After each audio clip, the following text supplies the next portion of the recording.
Madame, Monsieur, bonsoir, très heureuse de vous retrouver après quelques semaines de break. Voici les titres de votre 20h de ce lundi 29 novembre 2021. L'heure est au bilan 48 heures après les manifestations de plusieurs organisations de la société civile pour demander le départ du chef de l'État. Les dégâts, loin d'être minimes, désolent le maire de Ouagadougou que vous entendrez dans un instant. Enfin, en situation de rue, le ministère en charge de la solidarité nationale réceptionne ce jour des infrastructures réalisées par le Fonds Enfants et Jeunes Phase 6 au profit de ces derniers. Des réalisations rendues possibles grâce à l'aide de la coopération allemande. Dans l'actualité de ce lundi, nous parlerons aussi de l'Éthiopie avec l'affirmation de son Premier ministre de détruire les rebelles et du soutien total de l'athlète Haïlé Sélassié dans cette lutte. Mais en attendant, nous démarrons cette session d'information avec un bilan 48 heures après les manifestations de plusieurs organisations de la société civile pour demander le départ de Roch-Marc Christian Kabore. Les conséquences, je vous le disais en titre, sont énormes à la direction de l'état civil de la mairie centrale. C'est le constat fait ce lundi par la direction de la mairie et des hommes de médias. Le maire Arma Bewende regrette de telles destructions et en appelle au sens de discernement des populations. Serge Kabore. Voici ce qui reste de la direction de la protection et de l'état civil de la commune de Ouagadougou. Chaises détruites, vitres brisées, ordinateurs endommagés, matériel bureautique pillé et brûlé. Ce sont là les conséquences des manifestations organisées samedi dernier par des organisations de la société civile dans la capitale burkinabé. Ce bâtiment de l'état civil, qui n'est plus que l'ombre de lui-même, avait récemment été rénové à plusieurs dizaines de millions par la mairie centrale. S'en prendre à l'hôtel de ville, puis au bâtiment de l'état civil, saccager et détruire la quasi-totalité des archives n'est pas la bonne réponse dans la lutte contre le terrorisme. Les actes de destruction perpétrés au niveau de la mairie de Ouagadougou sont simplement inacceptables et ce vandalisme finalement vient beaucoup plus nuire à nous-mêmes car ce sont les papiers d'état civil de nombreuses familles d'identité qui sont détruits. À ce stade, plusieurs acteurs de ces actes de vandalisme ont été clairement identifiés par les caméras de surveillance selon le maire central. En plus d'eux, certains leaders politiques mêlés à la manifestation seront poursuivis. Qu'on reconnaît, surtout les chefs de partis politiques qui ont déclaré clairement qu'ils supportaient cette marche. Et également aux organisations qui ont donné des conférences de presse pour dire que c'est eux qui appellent à manifester. Donc c'est eux qui vont payer les casses. Parce que c'est eux qui ont appelé les gens à sortir sans prendre les dispositions pour que les gens sortent d'une manière, ordonnée et disciplinée. Pour ce qui est du recours des forces de l'ordre afin de disperser les manifestants, Arma Bewende s'explique. Face à la montée des réseaux sociaux qui incitaient les gens à sortir pour marcher, nous avons cru bon de faire ce que nous devons faire, c'est-à-dire avertir les forces de défense et de sécurité intérieure de prendre les dispositions pour que s'il y a une marche qui se passe, qu'on puisse préserver le bien, préserver les personnes et leurs biens. Si c'était à recommencer, je ferais exactement la même chose. Quant à la présence des groupes d'autodéfense Koglo-Ouego pendant les manifestations, le maire central n'y voit aucun inconvénient. Vous savez que les Koglo-Ouego, ce sont des entités organisées et autonomes. C'est comme, pour moi, c'est comme les vigiles. Aujourd'hui, beaucoup de gens font recours à eux pour pouvoir faire régner l'ordre.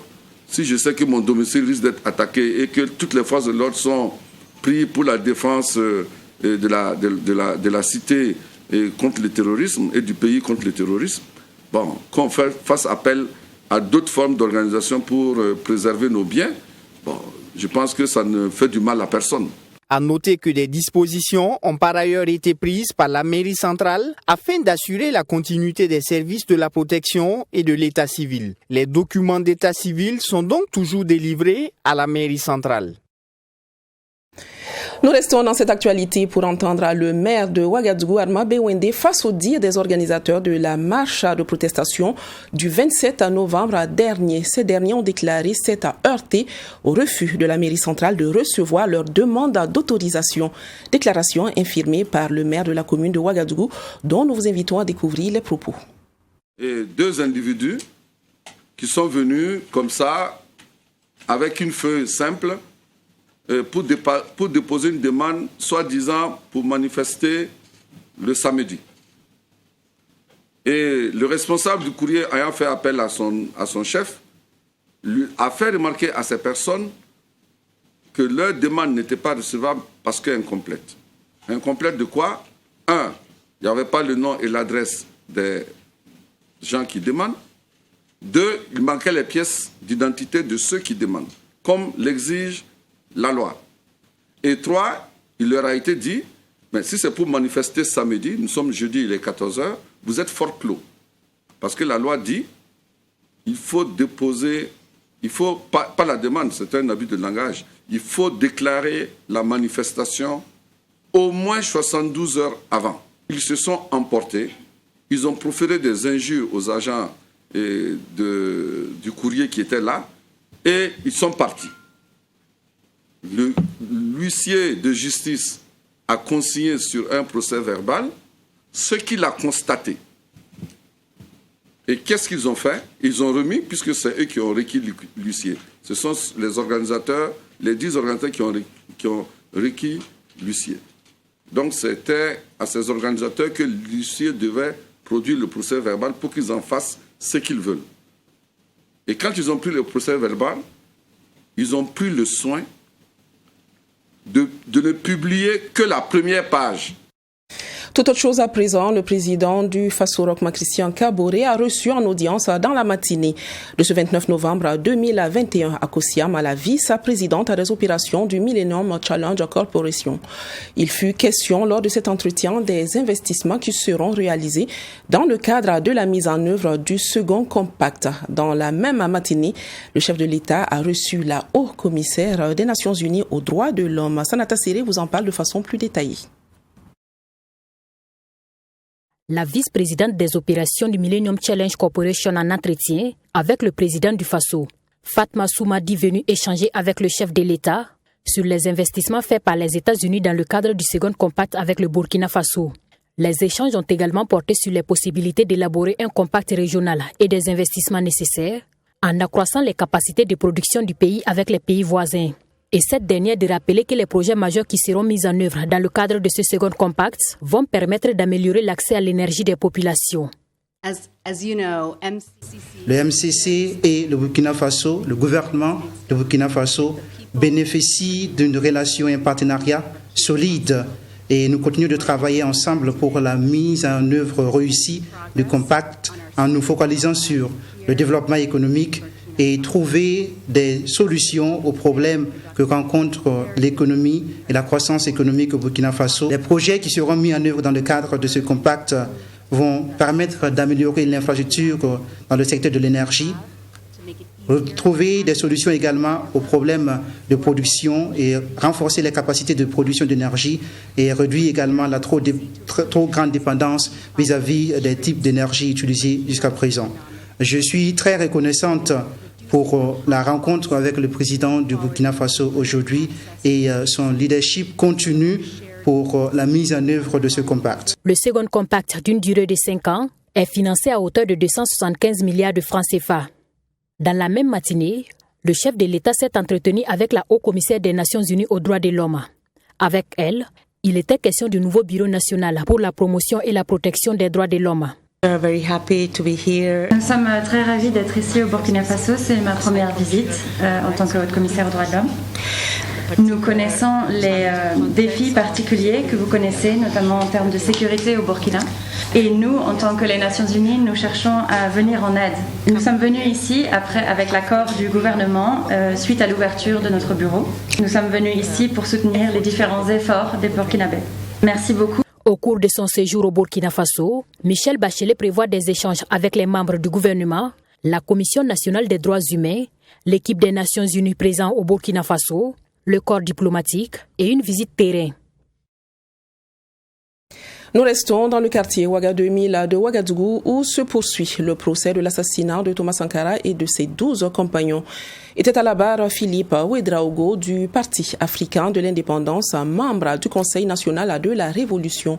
À sa suite, l'ancien ministre de l'administration territoriale et de la sécurité à l'époque, Ernest Nogman Ouedraogo, dont la déposition était très attendue par le tribunal. Mais contre toute attente, ce dernier s'est montré taciturne, laissant toutes les parties sur leur soif. Écoutez Anta Guessé, avocate de la partie civile, elle est au micro de Michael Tougri. En ce qui concerne le mode de fonctionnement et la manière de répondre de Monsieur Ouedraogo Nongoma Ernest, oui, on est un petit peu frustré de voir comment c'est difficile de lui arracher des mots simples, qui est de savoir quel était le fonctionnement. Au moins, ce qu'on a pu obtenir de lui aujourd'hui, c'est bien la confirmation que quand même, il y avait une crise dont il était témoin, même si ça a eu du mal à sortir. On a aussi la confirmation de ce que d'autres témoins ont dit, à savoir que Sankara était au courant des menaces qui pesaient contre lui et avait toujours dit qu'il était hors de question que lui soit à l'origine d'un bain de sang. Donc ça, c'est une autre confirmation. Après, le troisième point qu'on a, c'est qu'on sait qu'il a été détenu pendant 1 an à la gendarmerie et ensuite au Conseil de l'Entente, et il a confirmé aujourd'hui. C'est très dommage que plus de 30 ans après les faits, alors que les familles sont en attente de la manifestation de la vérité, que des gens qui étaient aux premières loges soient si timides, si réservés dans la manière de dire les choses, alors que c'est tellement simple d'arriver à dire les choses pour la manifestation de la vérité dans une enceinte de justice, plutôt que simplement dans la presse comme il avait pu le faire par le passé. Donc oui, frustration, mais en même temps, ça n'empêche pas que les choses se montent petit à petit et que, heureusement, il y a d'autres témoins qui sont un peu plus collaboratifs. C'est une période douloureuse qu'il a du mal à peut-être constater sa propre impuissance au moment des faits, mais c'est vrai qu'on a du mal à s'expliquer ce manque de coopération, alors qu'il était quand même au ministère de l'Intérieur, de la Sûreté, et que les informations que, par exemple, Ouseni Compaoré a eues, lui aussi les avait. C'était tellement simple de le dire. Mais c'est frustrant, je vous l'accorde. Vous l'avez entendu en titre, inauguration des infrastructures réalisées par le Fonds Enfants et Jeunes phase 6. La ministre en charge de la solidarité nationale, en collaboration avec l'ambassadeur de la République fédérale d'Allemagne, ont procédé ce lundi 29 novembre 2021 à l'inauguration de ces nouvelles acquisitions. Ces réalisations sont offertes dans le but d'améliorer les conditions de vie des enfants des centres de réinsertion sociale de Somgandé et de Gampela. L'ensemble de ces réalisations a coûté plus de 248 millions de francs CFA. Mamie Driana Kamabou.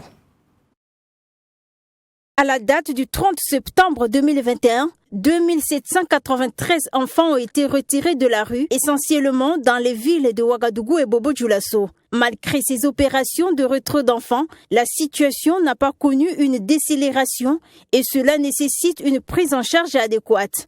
C'est la raison pour laquelle le projet Fonds Enfants et Jeunes sur un cofinancement de l'État burkinabé et la coopération allemande s'est engagé à soutenir le département de Marie-Laurence Ilboudo à travers la réalisation et l'équipement d'infrastructures dans les centres d'accueil des enfants à Somgandé et également à Gampela.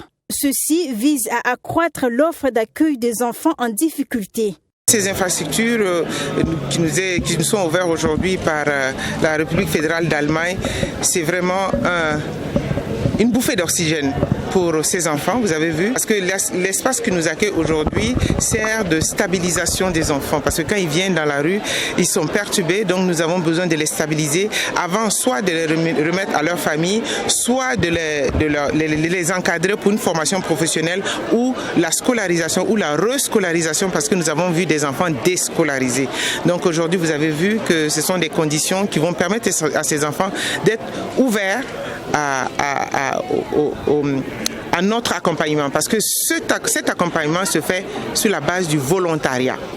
Pour le centre de Somgande, les réalisations sont composées d'un dortoir, d'un réfectoire, d'une buanderie et 2 blocs de latrines.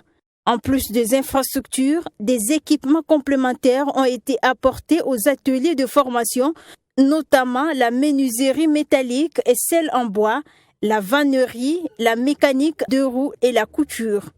Ce que vous voyez aujourd'hui ici montre que le droit d'enfant, ce n'est pas quelque chose abstrait ou intellectuel, mais quelque chose de très très concret. Parce que ce que nous avons réalisé ici, avec l'appui du Fonds des enfants et des jeunes, c'est une chose très concrète. Le droit d'enfant, c'est de donner l'abri aux enfants, c'est de donner de nourriture, de donner de l'éducation.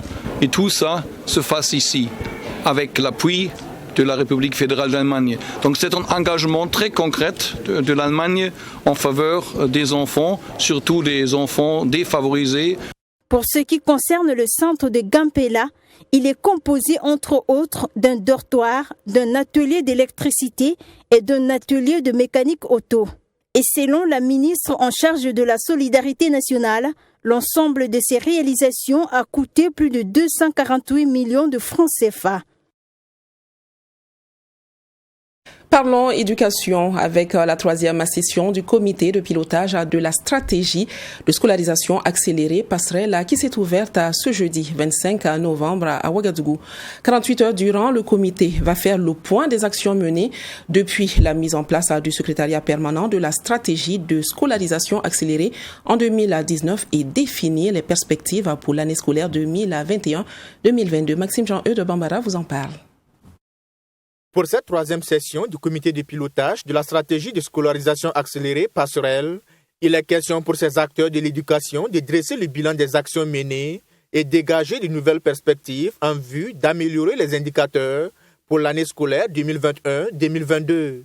Le plan d'expansion de la stratégie de scolarisation accélérée sera également soumis au comité de pilotage pour examen et adoption. Vous savez qu'il s'agit ici d'une offre éducative dénommée stratégie de scolarisation accélérée avec passerelle. Et elle est orientée vers les enfants qui ont l'âge compris entre 9, 14, 15 ans et qui n'ont pas eu la chance d'aller à l'école à 6 ans comme tous les autres enfants. Alors, comme stratégie, elle se déroule en une année et permet à ces enfants, lorsque les conditions d'apprentissage sont réunies, d'être directement transférés à la classe de CE2 au terme de l'année. Et donc aujourd'hui, comme le représentant de la Fondation Strom le disait déjà, nous avons plus de 40 000 enfants qui ont été touchés par cette offre. Selon le représentant du ministre en charge de l'éducation, de nombreux acquis ont été engrangés depuis l'introduction de l'initiative en 2006. Mais de nombreux défis restent à relever. Ces défis, justement, c'est comment d'abord implanter les centres dans des zones à défis sécuritaires. C'est comment est-ce qu'il faut trouver les intrants pédagogiques pour tout le monde. Parce que, vous savez, la SSAP entre par les langues nationales. Et aujourd'hui, il faut arriver à faire de chaque langue nationale un outil d'apprentissage efficace pour les 2 premiers mois avant d'aller vers les apprentissages classiques. Il y a aussi que c'est une activité à caractère communautaire qui demande de la sensibilisation et de la mobilisation. Et nous n'avons pas toujours été sur les mêmes longueurs d'onde, tant et si bien que les défis, on ne pourra pas finir de les dénombrer ici. Je pense que comme il s'agit de l'éducation, qui est vraiment très très sensible, il va falloir davantage harmoniser nos façons de faire, de sorte à se conformer aux exigences du ministère, à la politique du ministère, à la stratégie du ministère en la matière, pour éviter de mettre en péril vraiment la qualité de tout ce que nous faisons. Débutée ce jeudi 25 novembre, cette rencontre statutaire se poursuivra ce vendredi 26 novembre. Il est attendu des participants des orientations pour une stratégie de scolarisation accélérée passerelle plus résiliente, en vue d'un réel épanouissement des enfants vulnérables. Madame, Monsieur, avec votre permission, nous revenons une fois de plus sur la marche nationale du 27 novembre dernier. Le mouvement Sauvons le Burkina a fait le point de cette révolte. Le bilan est plutôt interpellateur avec plusieurs biens publics détruits et des blessés. Les détails dans ce reportage de Fatimata Ninkiema après une conférence de presse tenue dans la soirée de ce 29 novembre 2021 à Ouagadougou. 312 personnes blessées à Ouagadougou, 11 à Bobo-Dioulasso, dégradation du bitume et saccage à la mairie centrale et au siège du Mouvement du Peuple pour le Progrès MPP. Tel est le bilan qu'a dressé le mouvement Sauvons le Burkina Faso ce 29 novembre face aux hommes et femmes de médias. Des désagréments que les conférenciers mettent sur le dos des éléments de la compagnie républicaine de sécurité CRS qui ont fait usage de gaz lacrymogène pour disperser les manifestants sans raison selon eux. Je ne sais pas si il leur a été dit que les gendarmes là étaient en train de discuter, de chanter l'hymne national avec les manifestants. À notre grande surprise, on ne sait pas d'où sont venus ces policiers-là. Ils ont débouché et à distance déjà, à pratiquement 300-400 mètres, ils ont commencé à lancer le gaz lacrymogène sur les manifestants qui étaient arrêtés sur le goudron pacifiquement, qui échangeaient, qui bavardaient entre eux. Donc, cette répression de la police a envoyé les manifestants à se disperser dans les différents 6 mètres du quartier. Une intervention des forces de l'ordre qui explique pourquoi la marche a échappé à leur contrôle se plaignent les organisateurs. En dépit des débordements qui ont été constatés, ces derniers se félicitent de la mobilisation dans les différentes villes du Burkina Faso et disent être reconnaissants envers les manifestants qui sont sortis nombreux à l'appel de la coalition du 27 novembre. Un mouvement qui d'ailleurs n'existe plus selon les responsables du mouvement Sauvons le Burkina Faso. Ils formaient cette coalition avec d'autres grands mouvements qui ont trahi la lutte à la dernière minute selon le secrétaire chargé de la communication du mouvement. Cette coalition-là a atteint son objectif. Il faut dire que nous avons appris que certaines organisations qui avaient composé cette coalition-là avec nous font partie de ceux qui auraient reçu de l'argent avec des hommes politiques. Donc, nous pour garder notre honneur soft, nous sommes obligés de mettre fin à cette coalition-là. Donc, cette coalition-là, dites-vous qu'en ce qui nous concerne, c'est terminé. C'est terminé. Nous n'allons pas nous laisser salir par d'autres organisations qui prêtent le flanc au jeu des hommes politiques pendant que nous ne nous inscrivons pas dans cette dynamique-là. Ils ne s'inscrivent pas dans cette dynamique et disent s'assumer jusqu'au bout et prêts à répondre devant les juridictions s'ils venaient à être interpellés. Chose qui n'a pas tardé, car au sortir de cette conférence de presse, le secrétaire exécutif national du mouvement a été interpellé. Des accessoires de mode plein la vue, c'est de cela qu'il a été question samedi dernier à Ouagadougou avec la maison Fenel. En effet, une soirée de présentation de parures a été organisée et lors de cette soirée, la nouvelle collection dénommée Inspiré présentée. Ceux qui étaient de la partie ont pu se rincer les yeux à la découverte de ces divers accessoires majoritairement conçus avec le faso d'Anfani et répondant aussi bien au goût féminin que masculin. Norat Tondorabgo avec la voix de Fatimata Ninkiema. Fenel est une maison de création, de production et de promotion d'accessoires de mode. Ces accessoires de la nouvelle collection Inspire sont conçus à partir d'étoffes tissées à la main. Et c'est cette nouvelle collection qui a été présentée ce 27 novembre à un public connaisseur. La nouvelle collection, comme je viens de le dire, c'est de nouvelles matières associées au faso d'Anfani, notamment le cuir brodé, je vais dire ça comme ça. On a des nuisettes, on a des tuniques en faso d'Anfani, des nuisettes en faso d'Anfani, et vraiment toute une panoplie de ça, comme je dis, décliné toujours avec le faso d'Anfani et de la matière première locale. Pour Christian Caboret, chargé de la communication et du marketing de la maison Fenel, la nouvelle collection Inspire a décidé de faire la part belle au faso d'Anfani. Le verbe inspirer, ce qu'on a voulu par cette collection-là, appeler à un nouvel imaginaire. Comme elle a dit tantôt, le cuir brodé, des nuisettes en faso d'Anfani. Alors on a voulu partir sur des modèles qui jusque-là n'avaient pas encore été imaginés avec le faso d'Anfani. Ici, pour la maison de création Fenel, au regard de la satisfaction et de l'émerveillement suscité chez les participants à cette soirée de présentation de la nouvelle collection. Je suis émerveillé. Émerveillé, pourquoi? Parce que voir aujourd'hui de jeunes talents comme ça se réaliser avec des matières purement burkinabées, ça ne peut que nous réjouir, ça ne peut que nous faire plaisir. Alors j'ai été très émerveillé comme tout le public, comme vous avez remarqué, et j'invite tout le monde à vraiment venir voir cette collection-là au niveau de la maison Fenel, parce qu'il y en a de tous les goûts. Pour les hommes, pour les femmes, il y a même une merveilleuse petite fille qui nous a montré que les enfants aussi peuvent porter Fenel. Elle a connu son apothéose avec une exposition vente des produits de la nouvelle collection Inspire. Rappelons également que la maison Fenel a mis en place une boutique en ligne pour faciliter l'écoulement de ses produits. Une boutique virtuelle accessible sur www.maisonfenel.com. Et puis nous terminons avec le Premier ministre éthiopien qui a déclaré le 27 novembre dernier dans une vidéo que l'armée allait détruire les rebelles du Tigré avec lesquels son gouvernement est en guerre depuis plus d'1 an.